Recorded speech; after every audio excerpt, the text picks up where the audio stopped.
There are many great challenges for humanity these days, and one of the major ones is climate change.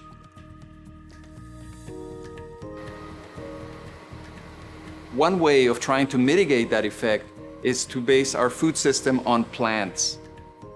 And so that means growing plants not only for starch, as we have in the past in the case of protein and corn, but as well in terms of protein. And we see the new world of lentils and chickpeas, favas and lupins, which will provide the protein necessary for the manufacture of protein-rich foods.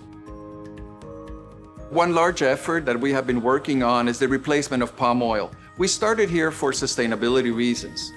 Palm oil leads to the loss in biodiversity in the tropical rainforests. And as well, we have this issue of having to transport large amounts of food materials across the ocean. So we really wanted to find a solution to this problem that did not require hydrogenation, by which we can take certain liquid vegetable oils and turn them into functional fats that can be used in most of the applications that palm oil can be used for.